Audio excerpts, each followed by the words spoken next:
What happened after the first 8 minutes? It seemed like you guys were just playing flawless ball, and then it kind of just shut down after that. Yeah, I think kind of let our offense dictate our defense. We was getting great looks in the second quarter. We was missing a lot of shots. And it was kind of just like a snowball effect tonight. Honestly, that's what it felt like. And start the third, we made a little push. But, shit, what we get? 8 techs, 2 people got thrown out. A tough night. A tough night for sure. What did you see? What was your vantage point for Joe when he tossed? I didn't see it. I was talking to the other ref. Mark threw him out, right? I honestly didn't see. I just turned around. I heard the second whistle when I see him throw him out. He said he ain't say anything though. So I didn't see that honestly. What was the response inside the huddle afterwards? Stick together. It was one of those nights. Play long enough. That vibe, that feel, being on the road. Things necessarily not going your way. Just try to stick together as much as possible. Joe seems just like a very quiet, soft-spoken kind of guy. Just surprising. How surprising it is to see him get thrown out of a game, just in general. I mean, anybody can get riled up. And it's like we playing an extremely competitive sport in front of thousands of people and millions of people watching on TV at a very fast pace. It's not like we robots. Like, it would be impossible to think nobody show any type of emotion or reaction. And sometimes that's what it kind of feels like. You can't show a reaction or you get penalized for it. I think it's a lot of gray area. So that's why certain things are text, certain things are not, depending, on each game, I guess, who's repping. And I guess that can be the tough part, as a player or a coach. But, whether you're an outspoken person or a soft-spoken person, that atmosphere, in competition, you just show emotions. Jayson, at one time the free throw disparity was 19-3 for them, so it seemed like it was going to be a tough night for you. How do you keep you a team? And you two, you got to be one of those hand waving things. But Yeah, that one. I was looking away. I was looking at the crowd, away from the play. Did they replay? Did I block it? Was it a goaltend? It hit the rim first, Hit the rim. and then you hit the glass. That's the thing. I was looking this way, right?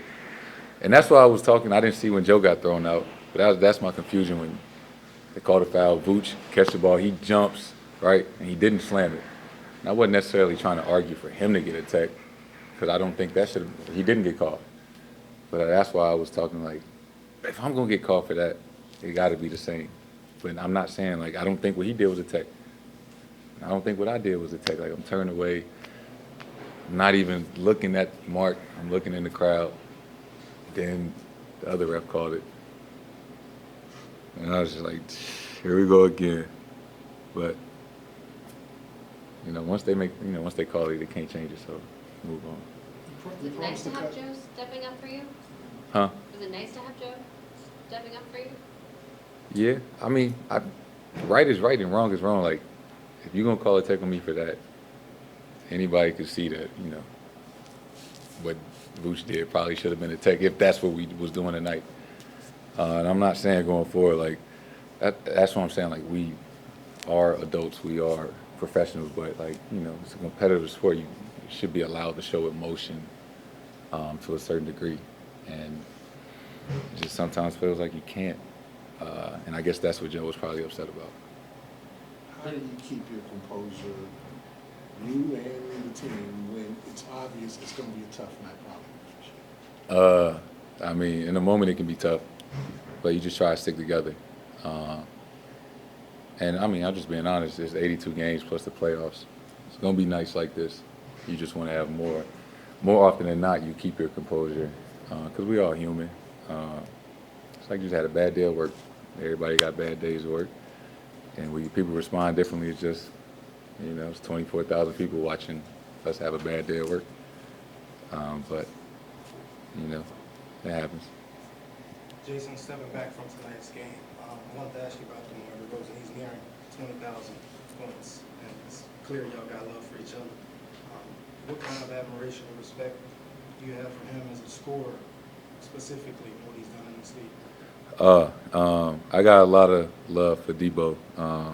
Somebody that has, kind of been like a mentor behind the scenes to me since I've been in the league. We've always kept in contact, and somebody I've worked out with and was in the gym with a lot this summer. And he's been doing it for a long time. Somebody that, I looked up to, especially the way that the different areas, different ways that he scores the basketball. His footwork is with the best of them ever to play. And he's been doing it for a very long time. And 20,000 is nothing to turn your nose up at. That's a lot of points. And he deserves all the flowers. Somebody that I just really admire and appreciate, and I'm happy for him. It's kind of ironic coming in with the shirt that you had. I do want to ask you, because you both happened to get on with it. Kobe took after him. In what ways do you see Kobe's game in DeMar? Obviously just, for myself and him as well, you can see, especially in the mid-range, right, the way he uses both pivot foots, how he uses the shot fake, going either way, turning over either shoulder, keeping the defender off balance. And he's just a pure basketball player. Anybody that knows the game can see that, when they watch him play. Thank you. Do you know each other through Kobe or from some other thing? No, I met him my rookie year through a mutual friend. Thank you, Jayson. Appreciate it, Thank Jayson. you.